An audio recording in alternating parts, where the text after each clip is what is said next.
And this dowry could be of any value which is agreed by them two. The father does not enter here. The father just sticks out of this. It does not concern him. The dowry is between the husband and the wife, not any of the woman's family or the family of the husband. Between them two only. If she says, I want 1 cent, he gives her 1 cent. If she wants $10,000, he gives her $10,000 if he agrees to it. And she agrees to that. وَآتُوا النِّسَاءَ صَدُقَاتِهِنَّ نِحْلًا. And give the dowry to the woman of whom you are going to marry with good heart.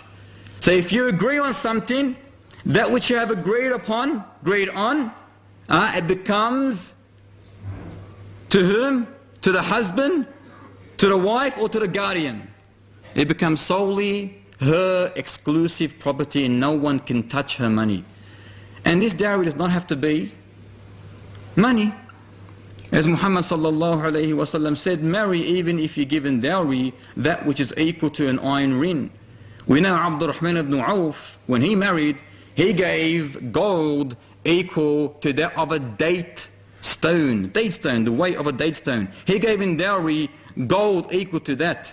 And another narration, it's mentioned that Muhammad sallallahu alayhi wa sallam married Safiya bint Huyay, who was the head mistress of the ladies of the Jewish tribes of Bani Nadir and Qurayza. He set her free and her dowry was her freedom. So it's not restricted to wealth. It could be other things. And a great hadith, when a lady came to Muhammad sallallahu alayhi wa sallam and dedicated herself to him for marriage. She was interested in marrying him. She was in front of him and he was there in front of her. A period elapsed and Muhammad kept silent sallallahu alayhi wa sallam.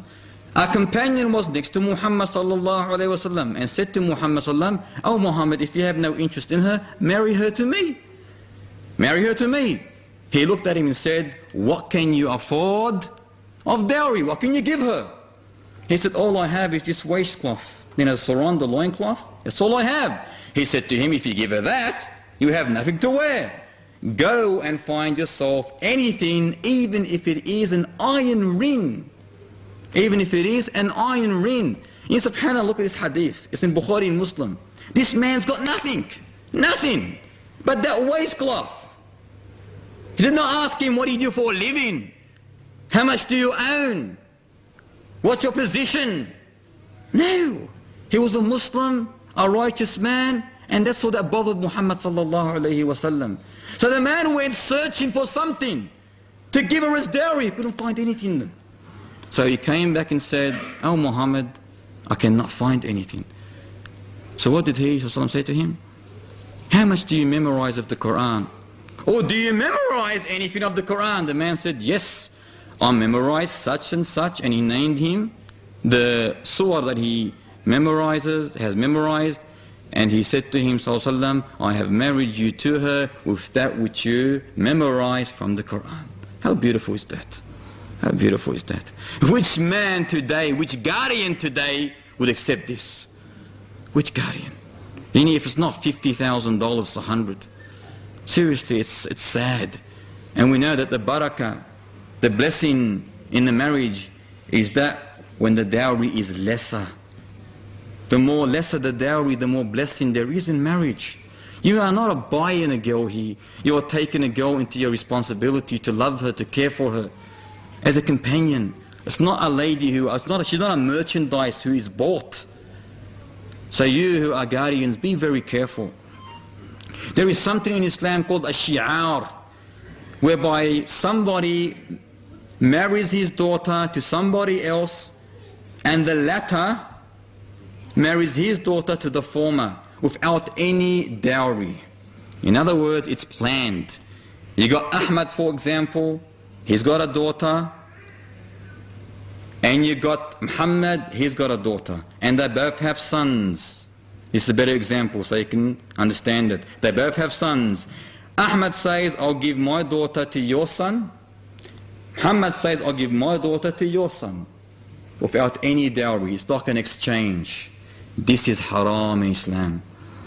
This is haram. A marriage without dowry is an invalid marriage. What do you do in a situation when you are interested in a lady?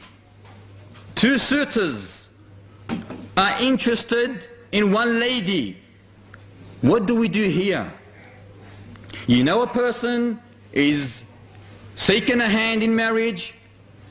Are you allowed just to jump in? You see, mashallah, she's righteous, she's gorgeous, she's everything. She's being looked at the same time. Are you allowed to interrupt this person? Are you allowed to interrupt? It is haram to interrupt this person. In other words, a man is seeking a hand in marriage. They're still talking about yes, no, whatever.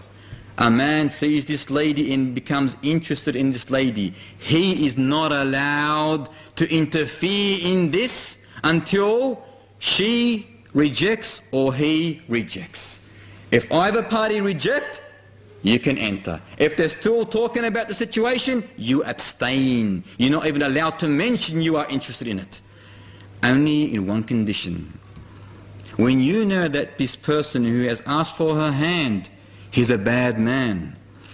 He doesn't pray, for example. Or he prays, but he drinks alcohol, he commits major sins. Here you are allowed to interfere because you want for her the best. And you know that if this person takes her, he might destroy her. So in this situation, you are allowed to interfere and ask her hand in marriage if you will. As for the last one for tonight, inshallah ta'ala, a marriage is not accepted only with a guardian. In other words, there are a lot of ladies out there today. A story came to me just recently where a lady got married with no guardian. What happened was a young man was interested in this young girl. Both of them got together. They said, look, let us do it lawfully, get married lawfully. So they said, all right. The young man said, I'll get my sheikh, and he wasn't a sheikh, he was only another student of knowledge, and I'll get 2 witnesses, and I'll write a contract. So this young fella went and got 2 witnesses, got a student of knowledge, no guardian, no dowry, no conditions, just a contract due to the ignorance of the matter, and he married her like that.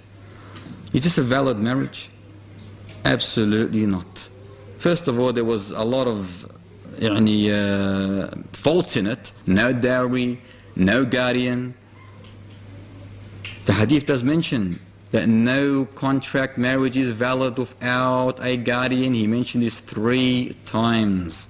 So we've got to understand that we cannot marry each other just because we want to get married. We've got to make sure that all marriages go through a guardian and that a sheikh gets informed and he is the one that does it for you under Islamic regulations, rulings, and that is the more purified way and the only way, and this is the safe way, inshallah, out of this. Next week, inshallah ta'ala, we'll have part 2 of marriage, inshallah, and that will be next week.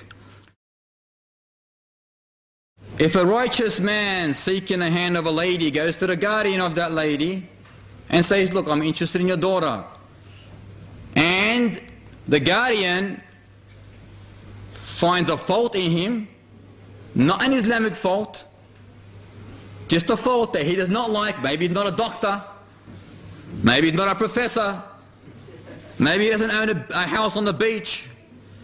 For this reason he might say this person is faulty. He's got a defect in him. He's got a defect.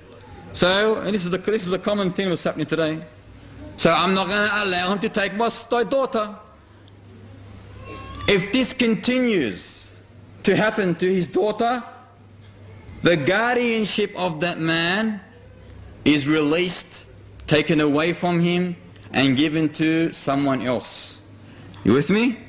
The guardianship gets taken away from him and gets given to someone else because he has no right to prevent his daughter from marrying a righteous man. So it gets studied and researched and analyzed by a sheikh, and he will judge on his situation. But he is not allowed to say no if there's a righteous man seeking the hand of his daughter or this or the person